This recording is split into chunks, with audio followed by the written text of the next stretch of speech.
what would you say your favorite battery type is and why for a POTA activation? Favorite battery type? Like battery Yeah. chemistry or? Yes, absolutely. Not necessarily a brand. I'm a DIYer. I like to build my own, but I do it with Life PO4 chemistry.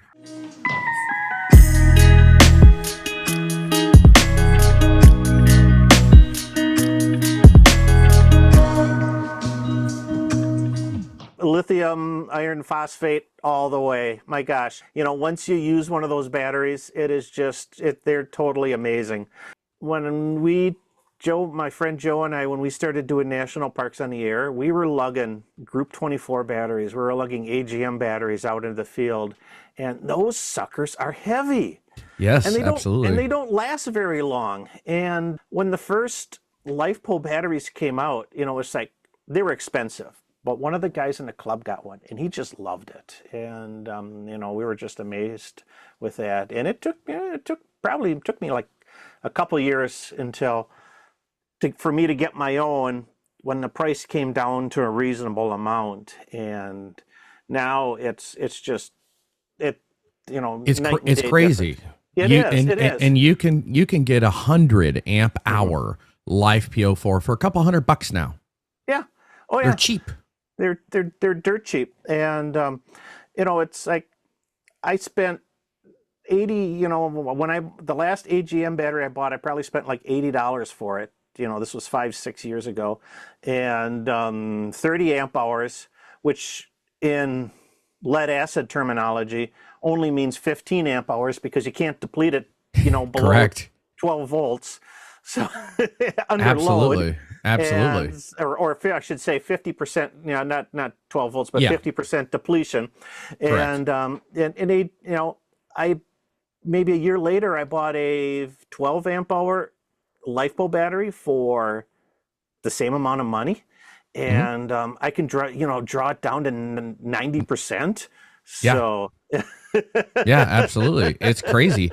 And personally, I've got not this last Hamvention, but the one before I picked up a Bieno, 40 amp hour one.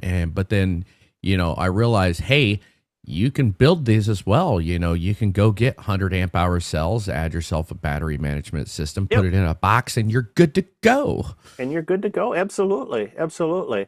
And I'm not a big money spender on LifePo batteries. There's a few brands that I like that are really, really cheap. So Amazon. That's the route I go. Yep. Amazon. Absolutely. All right. So I let Andy lead the way on the battery question there because I am not good with soldering at all, and I'm likely to blow myself up with the I do batteries batteries. Yep. I let the professional do it here. So I heard you mention the Wolf River coil style antenna. So is it fair to say that's probably your favorite POTA antenna? Probably. I do like the quarter wave vertical, and so it deploys really, really quick, and it works reasonably well.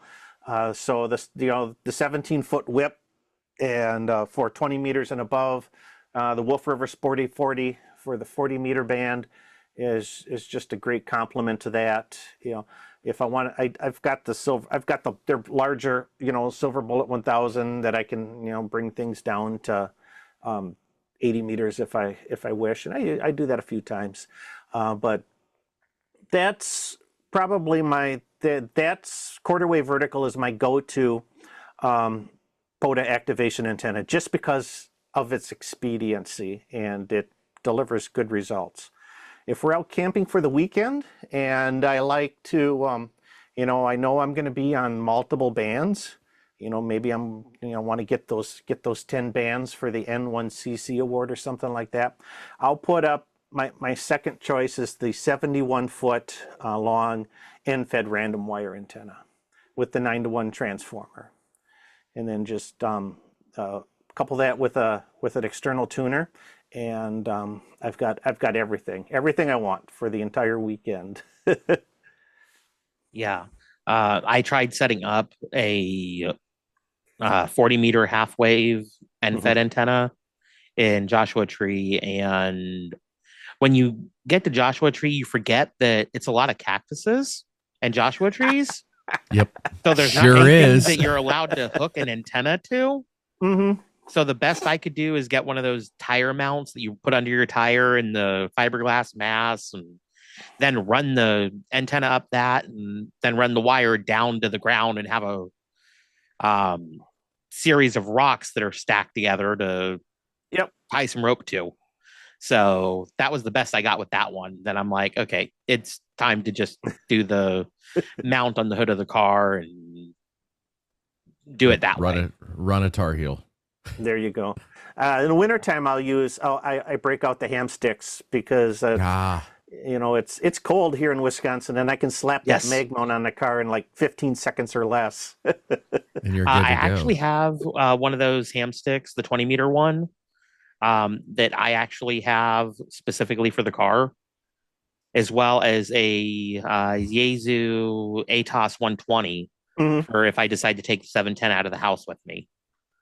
So that's kind of my go-to POTA setup right now, because I can stay in the car and just roll the windows down and then plug in the battery in the passenger seat. Yep. There you go.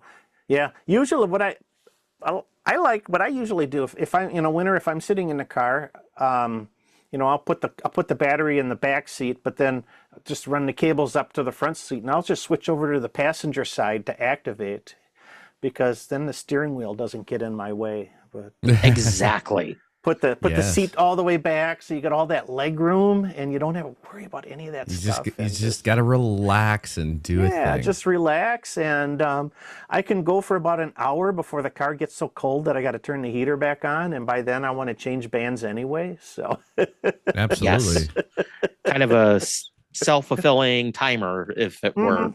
Yep. And the last question here we have on our list, this was one of mine.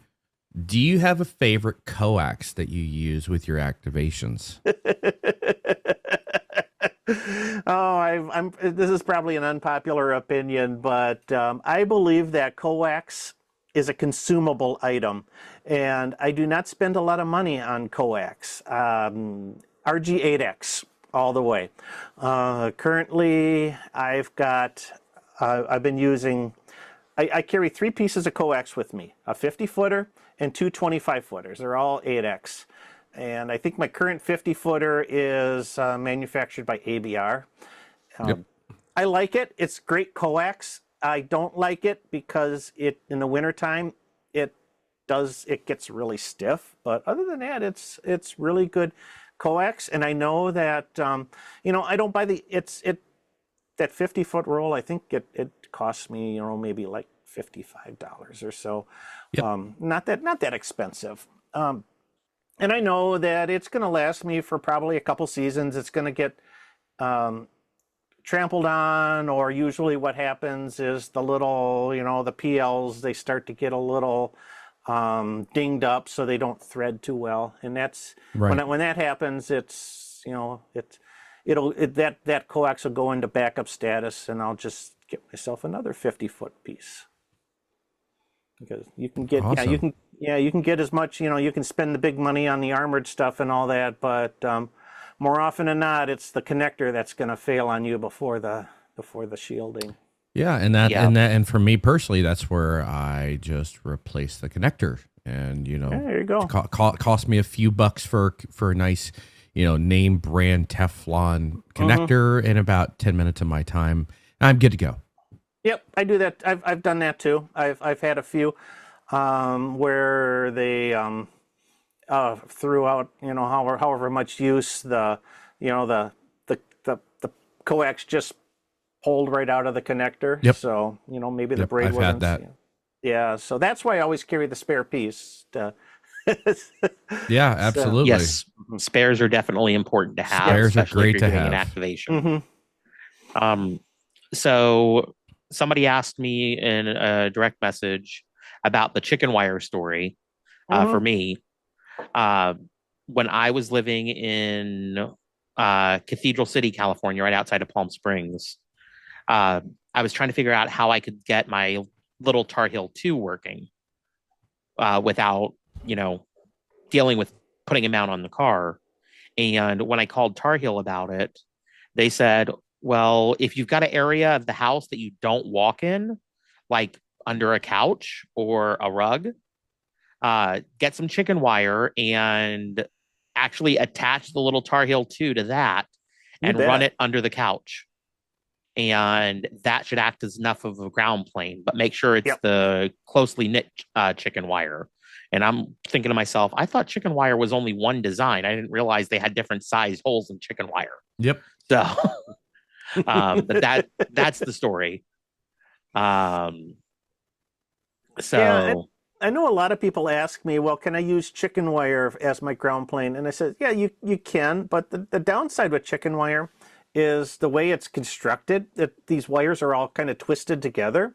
And if that's what, if you bury that wire, if it's in contact with the ground for a long period of time, that rust, it starts to corrode, and it corrodes in those little twists, and that corrosion point actually creates noise on the, you'll hear this weird clicking noise, and you go, what? And it's right from that. Yeah, absolutely. It's right from that. So if you're thinking about burying mesh, hardware cloth, that's something that's got, where those pieces are all welded together or brazed together. It's so they don't corrode like that.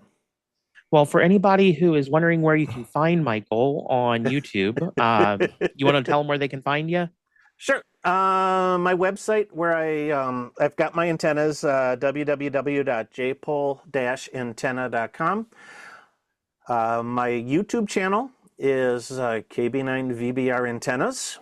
If you just type my call sign into the Google search bar, you will get to I've been online for so long, it will get you to every place you need to be.